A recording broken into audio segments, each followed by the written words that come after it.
The A3 motorway in Croatia, they say it's cursed, especially the stretch between Staro Petrovo Selo and Nova Gradiška. I'd heard the stories, ghostly apparitions, tragic accidents, strange, unexplained encounters. Like most people, I dismissed them as local folklore. But that changed one foggy night when I found myself driving on that very road. It started innocently enough. I was heading home after visiting family, the long stretch of highway bathed in the pale glow of my headlights. Then, the fog rolled in. Thick and sudden, it felt almost alive. My GPS started glitching, the music on my radio warped and slowed before cutting out entirely. I turned it off, brushing it off as interference, but something was different. The air, it felt heavy, like the stillness before a storm. And then, I saw her. At first, it was just a shadow on the side of the road, barely visible through the mist. But as I got closer, it became clearer. A woman in a white dress standing completely still on the shoulder of the motorway. As I passed, she turned her head toward me. For a fleeting moment, our eyes met. They weren't the eyes of someone alive. They were hollow, lifeless, filled with an unfathomable sorrow. My heart pounded as I instinctively slammed on the brakes. I didn't want to look back, but my eyes darted to the rearview mirror. She was still there, only now she stood in the middle of the road, staring directly at me. The fog thickened around her, swallowing her figure as though she were part of it. Panic set in. I floored the accelerator, desperate to escape. But the car, it didn't feel right. The engine revved higher than it should, the steering wheel vibrated violently, and the air inside grew icy cold. And then, from the back seat, I heard it. A soft, almost imperceptible thing. I didn't want to look. Every instinct screamed at me not to. But curiosity won. Slowly, I glanced at the rearview mirror. She was there, sitting in the back seat, her head bowed, her long hair obscuring her face. The sobbing grew louder, and then she spoke. Her voice was barely a whisper. "Why didn't you stop?" My hands trembled as panic surged through me. I swerved, narrowly avoiding the guardrail. And when I looked back again, she was gone. The fog, too, began to lift, as though her presence had been tied to it. When I finally reached my destination, I was too shaken to sleep. The next day, I told a friend what happened. Their reaction sent a chill through me. "You saw her," they said. "The woman who causes the accidents." Legend has it, the A3 motorway is haunted by the spirit of a woman who died there in a horrific accident. Some say she was a hitchhiker abandoned by a cruel driver. Others believe she was a bride, killed on her way to her wedding. But every version of the story agrees on one thing. She appears to drivers, pleading for help, and those who ignore her, they rarely survive. I don't know what I saw that night, but I do know this: I'll never drive that road again. And if you ever find yourself on the A3 and see a figure in the fog, stop, because if you don't, she might not let you leave.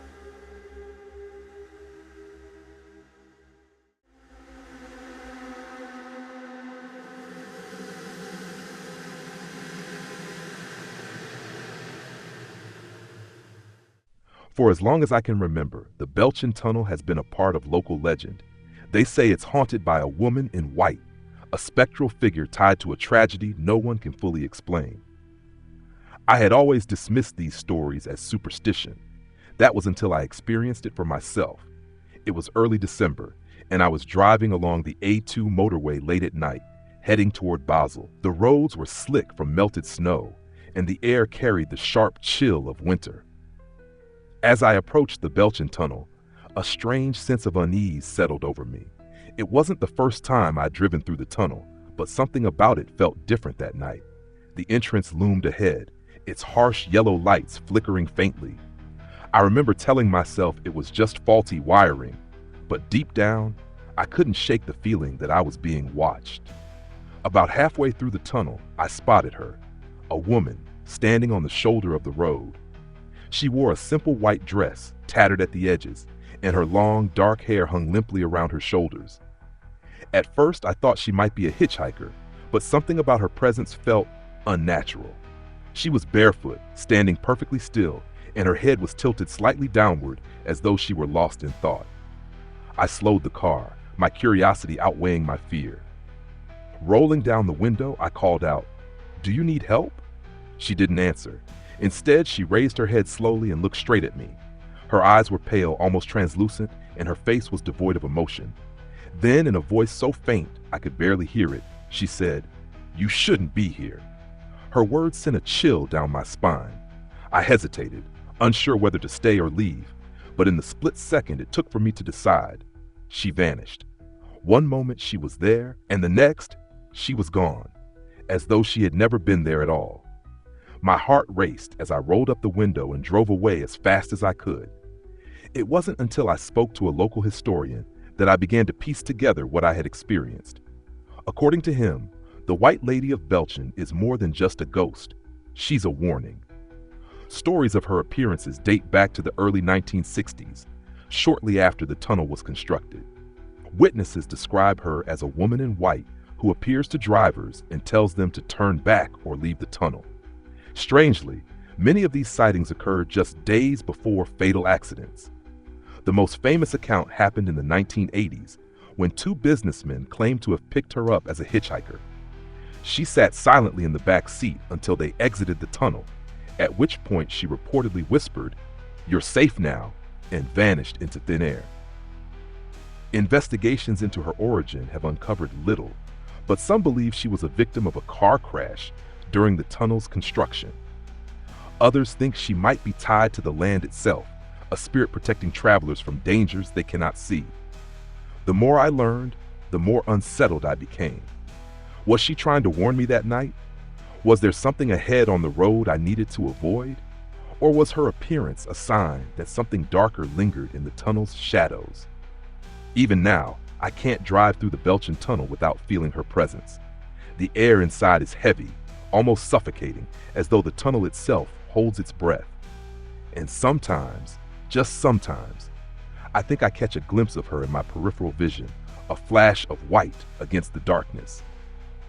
If you ever find yourself driving through the Belchen Tunnel, remember this: she doesn't appear without reason.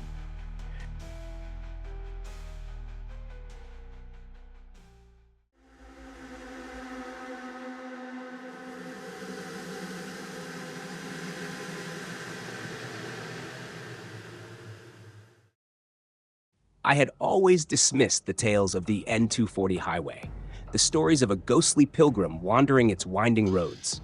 Growing up in Jaca, I'd heard people speak of him, a man in a dark cloak, doomed to walk the Camino de Santiago for eternity. But like most, I assumed it was nothing more than folklore. That changed one summer night. I was driving along the N240, heading home after visiting a friend. The night was quiet, and the road was empty. The stars above were veiled by clouds, and the faint light of my headlights seemed swallowed by the darkness ahead. About halfway into my drive, I saw him. He was walking along the shoulder of the road, dressed in a long black cloak and a wide-brimmed hat. He carried a wooden staff, its tip worn smooth by use. I slowed down, curiosity getting the better of me. It wasn't unusual to see pilgrims walking this stretch of road, especially during the summer months. But something about this man felt different. His movements were deliberate, almost mechanical, and his head hung low as if the weight of the world rested on his shoulders. I pulled over and rolled down my window. "Do you need help?" I asked. He stopped but didn't look up. His grip on the staff tightened, and I noticed his hands, thin, pale, and shaking. After a moment, he turned his head, revealing a face that was gaunt and hollow. His eyes, sunken deep into his skull, locked onto mine, and a chill ran down my spine. "No one helped me," he said, his voice hoarse and trembling. "Not then, and not now." Confused, I asked, "What do you mean? Are you lost?" His gaze darkened, and he stepped closer to my car.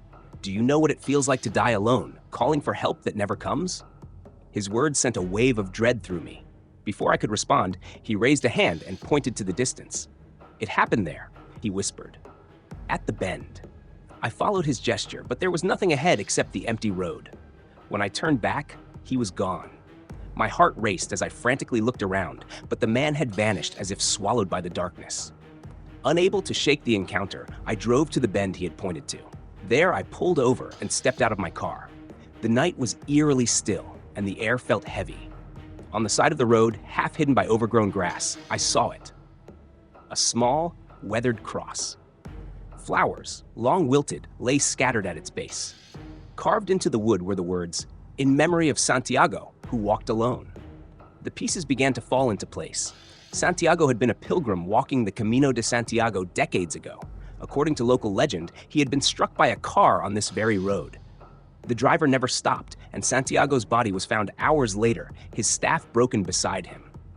The villagers say his spirit haunts the N240, yet forever walking the path he was unable to complete in life. But there's more to the story. Some believe Santiago appears to remind drivers of their own humanity. Those who ignore him are said to experience accidents or misfortune shortly after. Others think he's searching for the person who left him to die, bound to the road until he finds them. As I stood there, staring at the makeshift memorial, I felt an overwhelming sense of sorrow. It was as though the air itself carried his grief. I placed a small stone on the cross, a gesture of respect, and silently promised to honor the memory of those who walk the Camino alone. I'll never forget the sight of Santiago's hollow eyes, nor the weight of his words. And if you ever find yourself on the N240, driving through the dark, remember this. If you see him, don't look away. Because Santiago isn't just a ghost, he's a reminder of the kindness we owe to one another.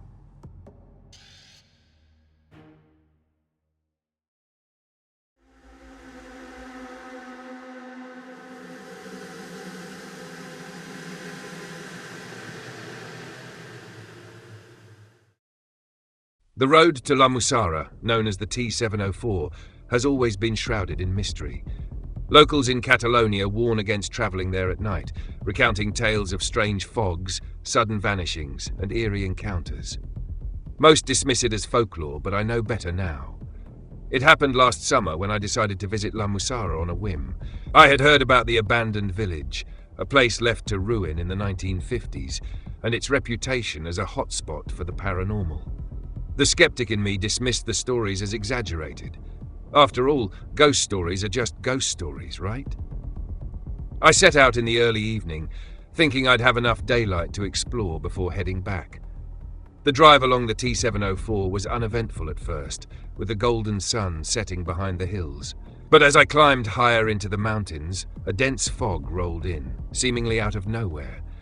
It wasn't like ordinary mist. It was thick, swirling, and strangely luminous, almost as if it were alive. I slowed down, gripping the wheel tightly as visibility dropped to mere meters. Then, out of nowhere, she appeared, a woman in a white dress standing in the middle of the road. Her face was obscured by her hair, and she didn't move as my car approached. I slammed on the brakes, my tires screeching against the asphalt, and came to a jolting stop just inches from her. Shaking, I stepped out of the car. "Are you okay?" I called out, my voice trembling. She didn't respond. Her head was slightly tilted, as if listening to something I couldn't hear. Then, slowly, she raised her hand and pointed down the road. "You shouldn't go there," she said softly. Her voice carried an echo, as though the mountains themselves were speaking through her. Before I could ask what she meant, she turned and vanished into the fog. My heart raced as I stood there, trying to make sense of what I'd just seen. Was she real, or had my mind been playing tricks on me? Determined to continue, I got back in my car and drove on. The fog grew even thicker, and the air inside the car felt heavy. When I finally reached the village, the ruins of La Mussara loomed before me, ghostly and silent. The buildings were crumbling, overgrown with moss and ivy, and the faint scent of damp earth hung in the air. As I explored, I stumbled upon something I hadn't expected, a flat rock near the edge of the village, surrounded by a circle of dead grass. My chest tightened as I remembered a story I had heard from a friend. According to legend, this rock was cursed. Those who stepped on it were said to vanish, never to return. Some claimed it was a portal to another dimension, while others believed it trapped souls in a liminal space between worlds. Despite the unease creeping through me, I approached the rock cautiously. That's when I heard it. A faint whisper carried on the wind. It sounded like the woman from the road, her words barely audible. "Don't touch it." Goosebumps prickled my skin, and I backed away, suddenly overwhelmed by the sense that I was being watched. The fog thickened around me, and for a moment, I thought I saw shadows moving between the ruins. My heart pounded as I made my way back to the car, the oppressive silence broken only by the crunch of gravel beneath my feet. As I drove away, the fog began to lift, and the heavy feeling in the air subsided. When I reached the base of the mountain, my phone buzzed to life, displaying dozens of missed calls. It was as if time itself had paused while I was up there. Later, I learned that many who visit La Mussara report similar experiences: lost time, ghostly figures, and an overwhelming sense of unease. Some even claim to have seen loved ones who have passed away, lured by the supposed portal. To this day, I can't explain what happened on that road or in that village. But one thing is certain: La Mussara is more than just an abandoned town. It's a place where reality bends, where the line between the living and the dead grows thin. And if you ever find yourself on the T704, beware, because not everyone who goes there comes back.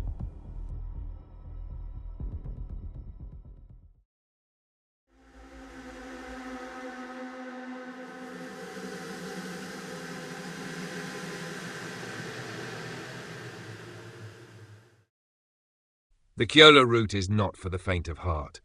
Running through Iceland's desolate highlands, it's a road that demands respect. The weather changes in an instant, and the endless expanse of lava fields and glaciers feels more like another planet than part of Earth. But it wasn't the terrain or the weather that haunted me after my trip. It was the man I met there. It was late September, and I was making the journey from the south to the north. I had rented a sturdy 4x4 for the trip, knowing the road's reputation for being unforgiving. The first few hours were uneventful, the rough gravel road cutting through vast, empty landscapes. There was no cell service, no other cars, just me and the highlands. As the sun dipped below the horizon, a chill crept into the air, and the wind picked up, howling like a distant scream. I was nearing a narrow stretch of road when I saw him, a man walking in the middle of nowhere, wearing a heavy coat and carrying a small pack. He looked out of place, even for a road as remote as this. I slowed down and rolled down my window as I approached. "Do you need a ride?" I called out. The man turned to face me, and I froze.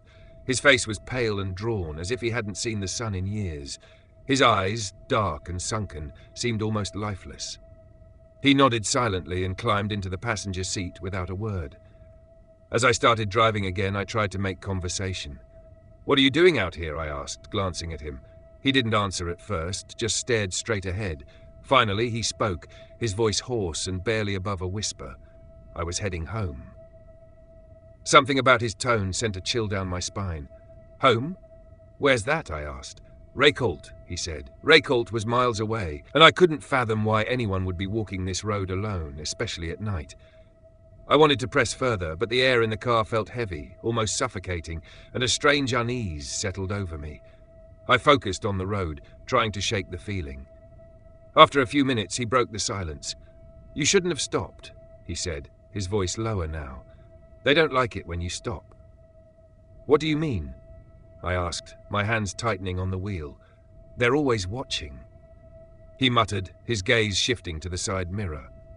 I followed his eyes, but saw nothing but the pitch-black night.